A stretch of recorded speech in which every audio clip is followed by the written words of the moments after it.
Oh, you bastards. I'm gonna get you for this, for making this horrible fucking game. This is what they were assuming. Knowledge. Boring as crap, but it's good for you. Plus, video games, which are as fun as hell, but are bad for you, would equal educational video games. Best idea ever! But no. Anyone who has played this game knows that that equation is wrong. This is the true equation. If you add knowledge plus video games, you would get the worst motherfucking idea ever since the creations of idiots. This is what makes everyone so stupid. This is why people drop out of schools. But enough of that rant. This is what you do in the video game. This is your homework. You are to fill all the blanks with the correct answer in the journal. Bring the item you just grabbed from one of the shelves or whatever the fucking goddamn hell it's called, and bring it back to the owner. Now, there are two ways you can answer these questions. You can randomly guess, and hopefully you are Jesus Christ himself and is able to answer every question by guessing. Or, we can use the time machine. Wow! A time machine. Now that's a great, awesome idea, isn't it? This is the second flaw in a video game. Ask yourself this question. Is a little kid gonna know how to work a time machine in a video game? No, they wouldn't. And it's a possible chance that they might end up back in the prehistoric ages and then get attacked by raptors and gay rexes. That's the thing. They are going to get fucked in the ass. So, how do we work it? Okay, so this is how it works. First off, press the R button. So, now there is the year and the place you are to go to. And then we go on and turn on the time machine and flip through the years and select the destination you want to go to. But apparently, the game doesn't tell you if it's in BC or AD. Genius! Oh, okay, so the game finally looks like it's getting interesting. I'll admit that this was fun for a few seconds. Why?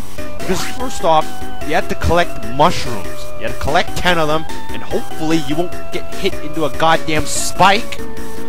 And after you collect the 10 mushrooms, you go through the portals, and then go to your destination. That is, if you didn't get BC and AD messed up.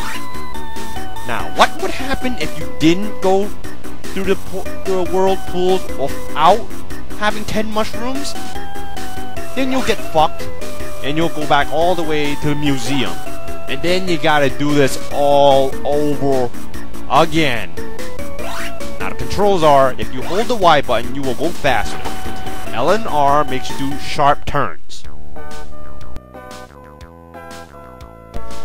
So, we made it to our destination, and thank God I did not mess up BC or AD during the time machine programming.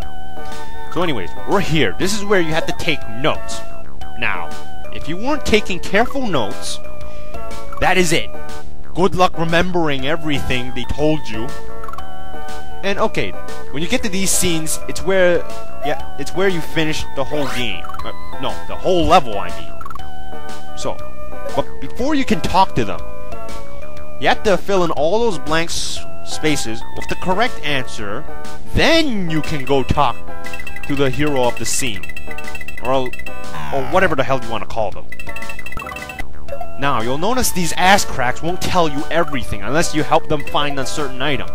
And for this guy, I need to give him the formula for his second laws of motion. So, I give it to this ass crack, and now he'll tell me everything that I need. That is if I'm keeping track of my notes, which I'm not. So, let's just skip all this bullshit because it's pointless. Okay, just let me fill in this last blank. Okay, there we go. Now, let's go talk to Isaac Newton. Now, the second option becomes available to us so we can give him back his fucking apple. I don't know why you can't give him back to him in the first place. Now, here's the next question. How the fuck do you get home? Yeah, it's not that hard, really. You just need to press the L button, and then something that looks like a Death Star pops up out of nowhere. It's actually Mario's hand holding the ball. And you press the A button, then you have this little crappy animation of him pressing it. And there we go, we get back home. And we do this right after the fucking score goes on. You get your password. And then you gotta work on the next fucking item. Isn't this genius, people? I forgot to mention, if you're filling in the blanks and you happen to get it wrong, you can only get it wrong 3 times. I don't know what the hell happens if you get it wrong 3 times. Maybe nothing happens. But all I can say is, just to be on the safe side, let's try not to get 3 X's on our face. Notice in the top right corner, there are these bonus points that don't do anything. It's just to say, oh, you got a high score, congratulations. Yes, finally done with this piece of shit. We can go home now. Blah, blah, blah. Fucking password, nobody gives a shit. We are done!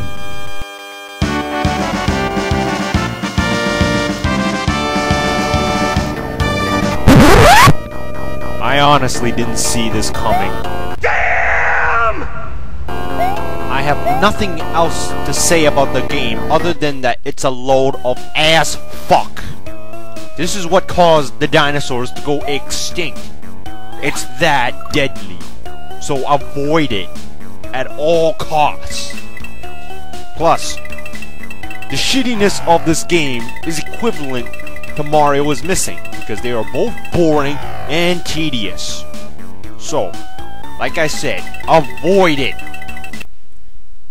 Did you know that Mario's Time Machine is missing several parts? Yes, it's missing gameplay, music, sound effects, graphics, controls, and most importantly, pancakes! And the fun factor. The end.